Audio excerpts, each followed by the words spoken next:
Hey everybody, welcome to my channel. I'm Pope Semnex and we're here to talk about my life because that's what we do here. Today's topic is a little heavy, so if you're not in the mood for that, maybe skip this video until you are in the mood for it. We're going to be talking about trans people and mental illness.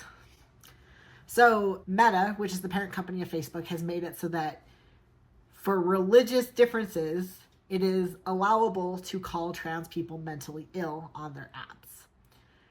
Obviously, I have a major problem with that, because I don't believe being trans is a mental illness. There is a mental illness that is associated with transness, and that's gender dysphoria. That's in the DSM-5. And if, for those of you who don't know, DSM-5 is the compendium of all of the mental illnesses that exist, right? When a psychiatrist is making a diagnosis, they look in that book to figure out what diagnosis to give. And gender dysphoria is listed in there. Gender dysphoria often goes hand in hand with being trans, but not everybody who's trans has gender dysphoria. I like to think of gender dysphoria as a weird flavor of anxiety, right? It's like anxiety when I interact with myself or others and I don't feel right in my body because it feels like it's the wrong gender. The more I've transitioned, the less I feel gender dysphoria, right? So I used to live with it every single day of my life. Even before I realized what it was, I was living with gender dysphoria. I was anxious all the time. And I just felt off in my own body, and I never felt connected to myself fully. The more I've transitioned, the less I feel that. Gender dysphoria, the treatment for gender dysphoria is transitioning. So me transitioning, I'm actually treating my mental illness. That's the way that it is designed in the DSM-5. That is how doctors have handled gender dysphoria for literally decades. When you have gender dysphoria, the solution to gender dysphoria is transitioning. So being trans is not a mental illness. Gender dysphoria is kind of like anxiety is, right? It's there. And the solution to it is to transition. However, right wings are not going to listen to facts. They don't care what the DSM-5 says. They're going to look at the fact I'm trans and say I have a mental illness. And that's just my reality living in this world, unfortunately. The sad thing about that is they're telling on themselves more than they are telling on me. And what I mean by that is if somebody came to me and said, hey, I have this mental illness that I am going to have for the rest of my life and I can treat it by doing this thing, I would be like, yes, do that thing, right? I would support them in that thing. I would want them to find ways to be happy in their own skin. Even if it is unconventional, even if it doesn't make a lot of sense to me, I want to support people through their hard things. So when they mock me for having a mental illness of being trans, they're just telling on themselves. They're telling me they're not safe for trans people, obviously, but they're also telling me they're not safe for mentally ill people, right? Because if transness was a mental illness, and I don't believe it is, but let's say it is. If it was a mental illness, it is a mental illness that people cannot control.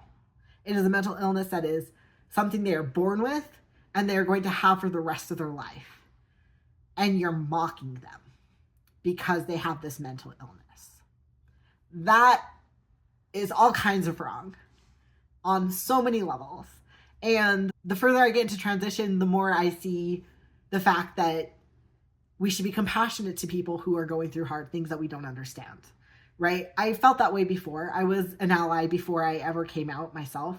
I have some very close people to me who are trans, and I was supporting them through their transition, and I never mocked them for things that were out of their control. I never told them that they had a mental illness because they were trans or anything like that, right? Like, I was a supportive, empathetic, caring person, but we have decided that having empathy is a weakness, and I want a major pushback on that because empathy is what keeps us connected as humans.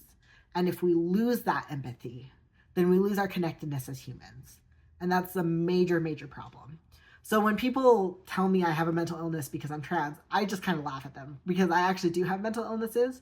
I have been seeing psychiatrists since 2012. Actually, before that, I saw one, but like consistently since 2012, I have been going to psychiatrists to treat my mental illnesses. And when I came out as trans, I went through some really hard times, but do you know what happened overall? All of my mental illnesses across the board got better. Except for my PTSD at first. That got worse, but that's my mom's fault. That's because my mom basically told me that it would be better to die than come out as queer or trans. So, boo on my mom. She's dead, which is kind of a blessing in my life. I hate saying that, but it's true. She caused a lot of PTSD in my life across the board. And I've been being treated for PTSD for literally years. But it got worse because I had to work through all the layers of internalized queer and transphobia that my mom had put on me, that my church had put on me. And that took time. And it was really hard to go through. But as I went through it and came out on the other side, doctors are saying I'm not bipolar anymore. I don't have the signs and symptoms of it anymore. It turns out that was just the PTSD all along. I do deal with depression off and on, but that was triggered because of the PTSD. I haven't been dealing with depression for months now. I haven't had a single day of real depression in months, despite how effed up the world is right now. I haven't been depressed. My anxiety is significantly better. Like I said, dysphoria was kind of like this weird flavor of anxiety that I constantly lived with. And as I treated that, it made it easier to actually address the actual anxiety. And I've done that. And I have anxiety days here and there, but I don't have it every single day. So, and my PTSD, as I've worked through the layers of it, is significantly better. Like, I'm not living with it constantly and having the ups and downs of the PTSD regularly. So that's why I kind of laugh when people say, oh, well, being trans is a mental illness. I'm like, well, if it is, it's a mental illness that cures my other mental illnesses. So I'm a fan. Yeah, I would definitely come out as trans again, even despite the state of the world, because for me, it was so monumentally huge in bringing up my quality of life. Even when I was going through the worst of the PTSD and I was suicidal because of the PTSD, I also wanted to live. And I don't think that that's something that a lot of people really understand, is that coming out as trans for the first time, I wanted to be me in my own skin as me. So even when I was like really suicidal because of the PTSD, there was an undercurrent of wanting to live that got me to the hospital every single time. Every single time I got to the hospital before I did something stupid because I wanted to live. Like my dad, he thinks that the reason I was hospitalized was because I came out as trans. And it was just because it brought the PTSD to the surface, but it wasn't. The reason I went to the hospital was because I was trans, because I wanted to live. If I didn't want to live because I came out as trans, I probably would have killed myself. It's not even, like, if I hadn't experienced a day as Simon and understood what it was like to be Simon, I probably would have been dead by now. Like, it was a really rough time. But I chose the hospital every single time. And if you've ever been hospitalized, you know that choosing the hospital again is sometimes almost harder, because hospitalizations are not easy. They are not fun. They are not memorable experiences that you're like, well, I enjoyed that. They are miserable. Like, I know somebody who has been hospitalized who probably has needed hospitalization after that, but refuses to go to the hospital because they're that bad. And I don't judge somebody who feels that way. Hospitalizations are rough. They're really bad, but they save your life. And when part of you wants to live, you choose that again and again and again. So that's what I did, as I chose me. I chose Simon. And there's no level of hatred that can be thrown against me at this stage in my journey that is going to be worse than the hatred that was thrown against me by my own mother, by my own religion, by myself coming from those places. So I'm choosing me every single day, and I'm happier than I've ever been. I do want to say, if you see people call trans people mentally ill, push back. Just push back, right? Because one of the reasons they feel like they can say this stuff is because nobody is pushing back. People are just letting this slide under the table. And it's making places like Facebook less safe for trans people.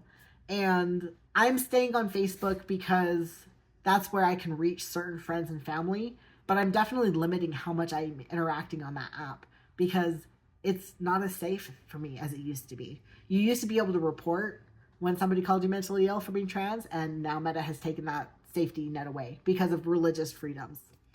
So yeah, Meta is not exactly a safe app. I am on Blue Sky. If anybody wants to follow me on Blue Sky, it's just Pope Simon X Blue Sky or whatever. So I do exist on social media platforms, and I'm going to continue to. And even on safer ones like Blue Sky, I still receive pushback for being trans. Like, I had somebody show up in my DMs to share a personal story to them. They said, I have a personal experience to share.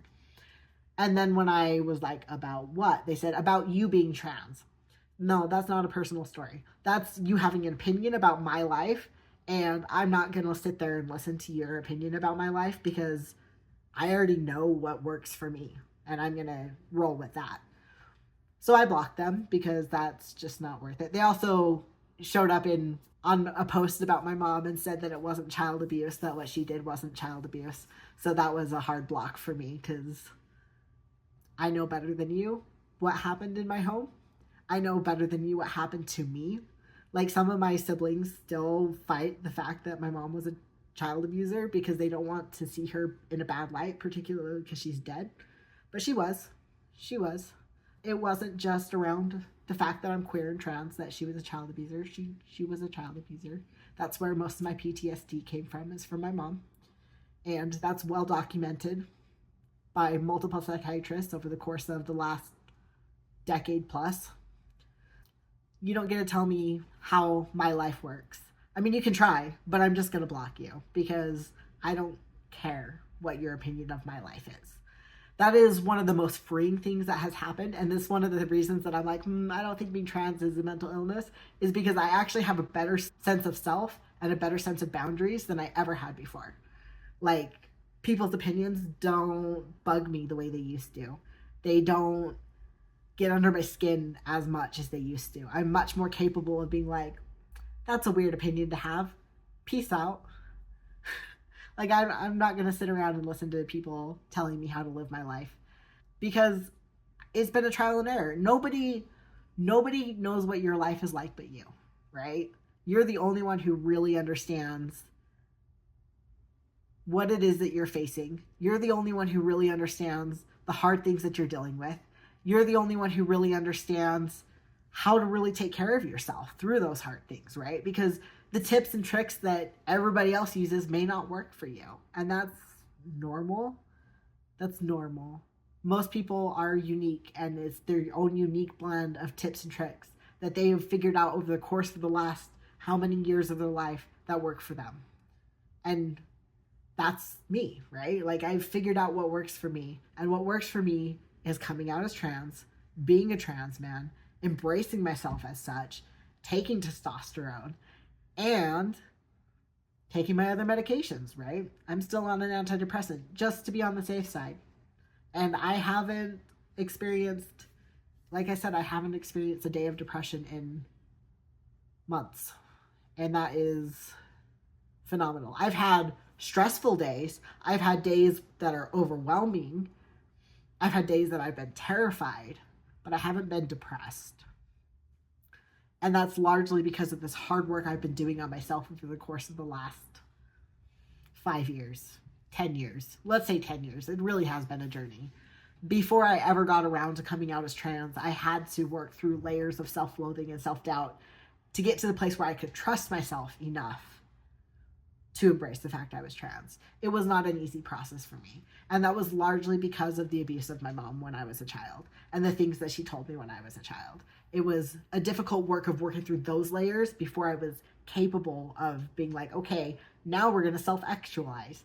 And you can think about that, like the pyramid of self-actualization. I can't remember who it's by. The pyramid of self-actualization. In order to get to self-actualization, you have to work through your base needs first, right? And that's what I did for a good 5 to 10 years before I ever came out as trans. And I was working through my base needs, making myself feel as safe as I could there, and dealing with layer after layer from the abuse from my mom from childhood. And then once I got to that point, that's when I was able to embrace myself as myself. And then work through other layers of the abuse that my mom gave me, and religious dogma that was preached at me, and family members who still don't support me.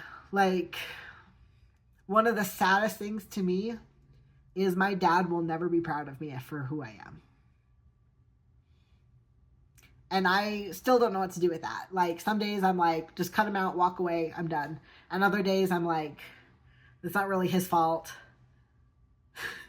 It's really the religion's fault. And he's just so locked into that he can't see past it. And I don't know what the answer is still. I don't know that I need to know the answer right now. I'm just moving forward with life the best I can and finding joy where I can find joy. And I find joy in my life on a daily basis right now with my partner, who is so incredibly loving and supportive and who has brought me so far. Honestly, like, my mental health being as good as it is largely because of Zoe. Because Zoe put in the time and the work to support me when I was in some really bad places. And she just held space. She just gave me a space to be me.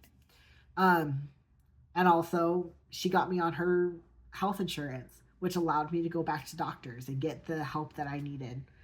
Particularly therapy. Therapy was really good for me in the last couple of years. I'm looking for a good therapist again, because I just moved to Utah. So that's a journey, finding a good therapist. But I've done the work on myself to bring myself out of a place of darkness. And when people call me mentally ill, it just tells me more about them. Particularly if they're mocking me for being mentally ill, for being trans. That just tells me about them. That just tells me that they're not good people. You cannot mock people for being mentally ill and be a good person, even if it's not a real mental illness, right? Like, you can't mock people for being mentally ill and be a good person. You just can't. So they're just telling me about themselves, and I'm gonna live my life and keep being happy. So if you hear people call trans people mentally ill, push back, and at the very least, think a little bit deeper, right? Especially if you're thinking that mocking people for being mentally ill is a good idea, even if you don't understand it, that's not a good idea. It's never been a good idea. Grow some empathy and treat people with respect. And if you're one of my regular followers, you probably don't need that message, so just push back when you see people call trans people mentally ill. Like I said, gender dysphoria is classified as a mental illness, but you don't have to have gender dysphoria to be trans. And the treatment for gender dysphoria is transitioning. Every country that does a deep dive on this lands on the same place. The treatment for gender dysphoria is transitioning. So I'm treating my gender dysphoria and I'm living a happy life, and I hope you guys join me along for the ride. Peace out.